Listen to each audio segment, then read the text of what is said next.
nous rendons grâce à Dieu qui a fait que des Sabines jusqu'au sud aujourd'hui. Et demain, au Katanga, à la province orientale, Maniema, au Kassai, Bantouni, et jusqu'à la libération de tous les pays.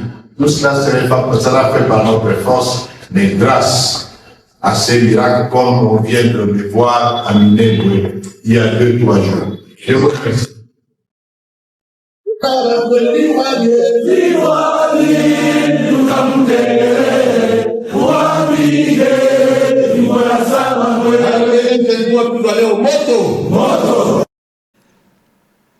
Bonjour Bandeko, Balandia Chronique de Net TV. Juste après départ, il y a président ya Burundi na Kisasa, Bamboka et komi kokweya ebele plus de 5 dans 2 jours. Qu'est-ce qui se passe au front? Pourquoi ba M23 au bazalaki na position, il y a cessé le fait, batie pression na front, ba récupérer Bamboka, tina point 0 de konangai. Après kaka départ ya président soki Ndayishimiye ya Burundi na Kisasa ba makambwana nyos tomoni ebandi kolandana nini nde eza ko se cacher sima ya bitumba wana ndeko nangai nini ce qui se passe na point 0 lelo dans le sud Kivu échanger absolument tout na makambo tali bitumba tomoto yoki bat 4 bataillons ya baibu 4 bataillons nyoso basili ezateke moko abikaki nyoso basili. 2 bataillons ya ba Burundi ezalaki stationné wana na point 0 et kei yango pe et disparaître. Comment brutalité oyo et yé na ba front pendant que tozalaki komona ba FARDC baza ko avancer subitement ba repousser bango avec beaucoup de puissance, beaucoup de force. Tozoka ba drone ya Lion de Sarambwe ezo sala ba 3 jours non stop eza ko travailler eza ko enterrer batu. Qu'est-ce qui se passe na front? Pourquoi makambo wana eye juste tangu Ndayishimiye na Kisasa? Qu'est-ce qui se passe? Pourquoi Ndayishimiye kendeki na Kisasa? Oyo batu baza ko lobate. Et puis kokende na ye ba M23 ba changer système de jeu au lieu kozala na kati ya défensive o bazalaki nango na ndenge ya c'est le fait ba bandi ko sala offensive yango nde tozolobela lelo ndiko na ngai hadi yenye kwenda na changer watu banaumia huko sana vitu vinakuya sa nguvu hapana ile mzee tulikuwa tunaona wala ile tulikuwa tuna chante kizuri huko na telefoni huko na vioni tu hata hapa kwenye tuko binaweza fika hata hapa sasa. Maana yake banakamata strategy moja za ajabu. Batu banakufa vilio huko ajabu, Barundi banamalizika ajabu. Bale baibu banamalizika, ba kolonele. Maana yake mabatayo seti batayo yote namalizika. Bali bapika na madrone siku mbili yote yumbe. Ndio vitu vinabadilika huko, vitu viko nguvu sana. Ile kusema wale watu walikuwa nasema waliingia Minembwe, bali baachaka baingia kia bakufika Minembwe, balifika kwa 3 km na Minembwe. Bananzo na Minembwe ile balikuwa natokea na pale kubaze yao banaita point 0.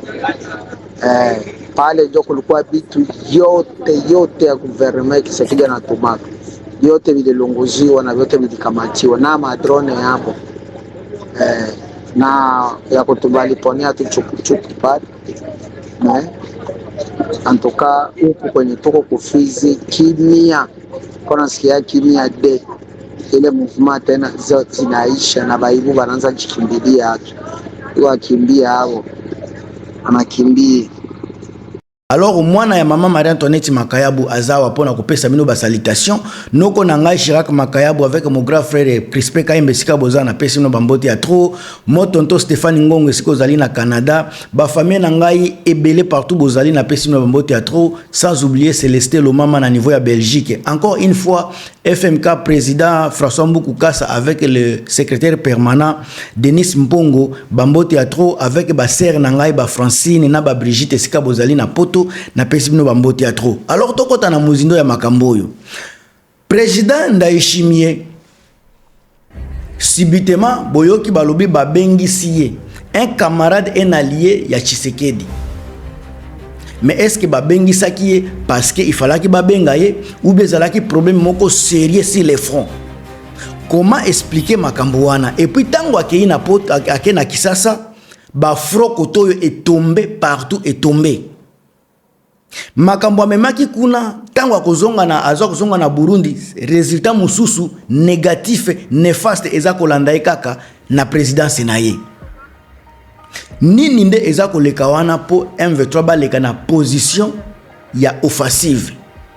Toyoki président nanga Corneille nanga esika za azaloba que bazo kende yemoko alobi lisusu bazako kende directement objectif na bango bazo kende bazolo azako citer ba province esika bazana objectif ya kokende pendant que boyoki bato oni balobi bazalaki na bazana objectif ya kokende kuna te nanga lobi bazana objectif ya kokende kuna nani alobi lukuta nani akosi wana nyoso za ba makambo tokolobela soki na tiango na émission yote pona ko inviter za la mulai makasi na ko tiango na émission mususu pour permettre bino boye ba vérité secret oyo ezana kacha makambo oyo.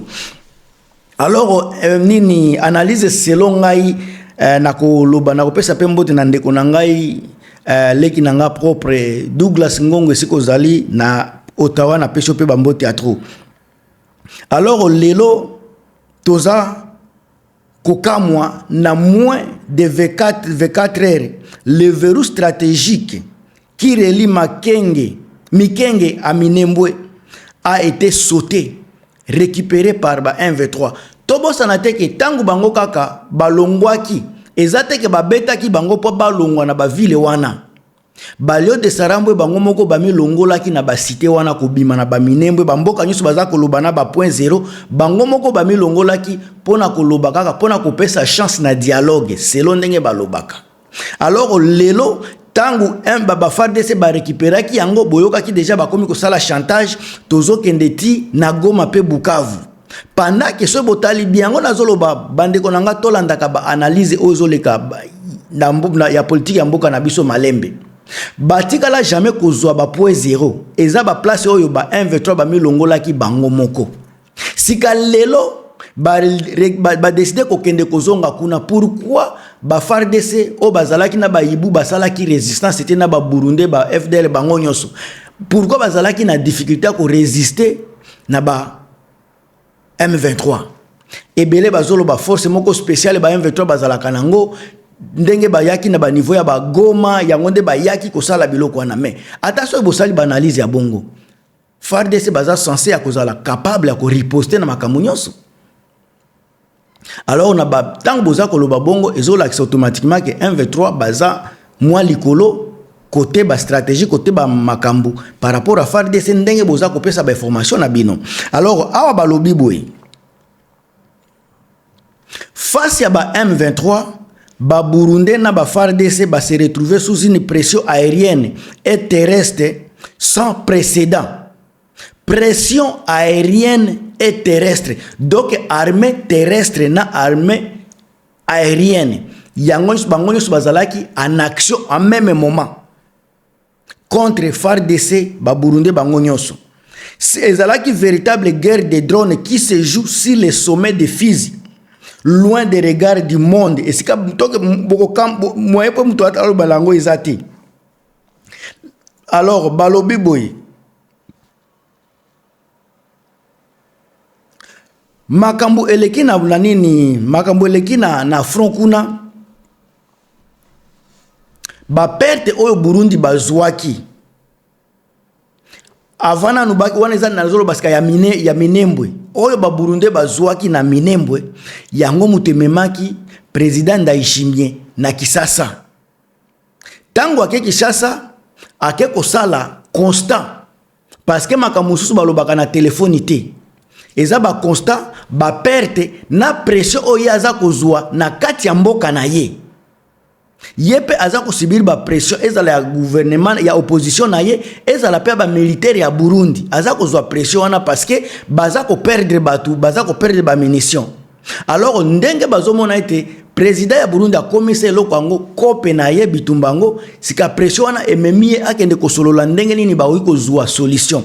Alors ndenge pression eza kobima déjà libanda contre ye, pression eza pe na kati armée, pression armée contre Tshisekedi, sika tango bamoni pression sika civile ebandi komata, alors ça ne permet pas bango bazala na stabilité na politique na bango na ndenge baza ko diviser baza ko diriger mboka, parce que soki population ya Congo bakomi ko telema ya Burundi pe batelemi ekozala catastrophique pona ba président na mibale sika eloko esali ba M23 basala attaque directe na niveau ya nini ya point zéro eza ba makambo ebele eza na makambo eza ya batu ya ONU banani expert ya ONU o baza koya na makambu eza pe na makambu sur le terrain. Encore bande baza koloba Rwanda amilongola bango pe baza koboya parce que baza na ba ennemi na bango na kati ya Congo baza ko revendiquer ba pesa bango tango baza kokota bitumba baoki koloba pe bazo kende koluka banani ba FDLR bokoboya te parce que Tshisekedi aza na difficulté ya ko libérer bango, Tshisekedi aza na incapacité ya ko libérer ba FDLR. Alors soki bango ba monike insécurité eza ko jouer sur ba frontière na bango baza na droit ko kende koluka ba FDLR sika bazali. Alors tango ba FDLR baza ko kota na kati ya ba FARDC baza ko avancer na ba minembwe o eza presque na frontière ya Burundi na Rwanda ba côté kuna, c'est normal armée ya ba RDF baya kosala défense légitime pour na ko protéger ba frontière na bango. Yango bozomona baza ko kende kobunda bokomo ata soki balobi ba sanctionner bango, sanction wana ekozala nango sanction médiatique ekozala sanction moko ya ko satisfaire kaka Tshisekedi, mais sur les places où botali baza ko lobela ba sanctionner armée rwandaise ndeko nanga armée rwandaise muto eza ko soutenir eza ko protéger ba intérêt ba américain ezala na ba pays nyonso ya Afrique à part Congo soki ba punir bango ba sanctionner bango, cela veut dire que ba kosala ka ba bitumba ba sala ka contre terrorisme ba kosala ngote. Alors makambo na nyonso bozwa kango bocha kango place moko popo na kosala analyse, mais na koti mingi kuna na ngina kota kuna te parce que kuna bato ebele ba comprendre makambo na te bokumona ba banda kufinga parce que bato bazana difficulté ko comprendre ba réalité ya mboka. Alors eloko tindi ba M23 ba sala action na bango direct ya bitumba parce que FARDC régime ya Tshisekedi na koloba bongo FARDC baza déterminé ya ko récupérer Minembwe, baza déterminé ya ko nini ya ko koma na frontière ya Rwanda. Alors tango ba komi na niveau wana ba ko pénétrer ba M23 bako encore M23 bango ne baza komi longola na ba frontière na bango baza komi longola na ba ville soki balingi kozonga bazozonga na facilité yango bomoni ndenge bazongi eza parce que baza déterminé sika selo corne nanga ko avancer ko pousser ennemi loin ya banini ya nini ya bazubenga nini na kiminga loin ya nini bazolo ba loin ya ba attaque bazo kimisa bango loin na sécurité na bango. Alors yango bozomona tang basali attaque wana directement ka kozwa point zéro bozoka Fizi centre za à gestation Barak za gestation sope bokebite kalemi oki kokweya. Imaginez-vous dans 24 heures baza ko récupérer plus de 6 villages, moins de 24 heures M23 a réussi à récupérer 6 villages au main d'une armée gouvernementale. Moins de 24 heures. Pendant que tout ça dans la situation de guerre, ce n'est pas que on est à paix, on est dans la situation de guerre, la position est opposition à offensivité, mais dans moins de 24 heures, les lieux de Saramboué ont ravi plus de 6 villages, inclus le point zéro des mains de FARDC, l'armée loyale à Mboka Nabiso. C'est quelque chose d'étonnant. Nekonangai soki osa vraiment na bongo ya kokanisa makambwana, c'est vraiment désespérant. C'est dégoûtant, décourageant comme on a armée mobimba na moins de 24 heures baza ko perdre plus de 6 villages. Encore cité moko plus stratégique ya point zéro basé ko zangoka na légèreté. Makam tozomona ba militaire baza koloba baza ko s'inquiéter.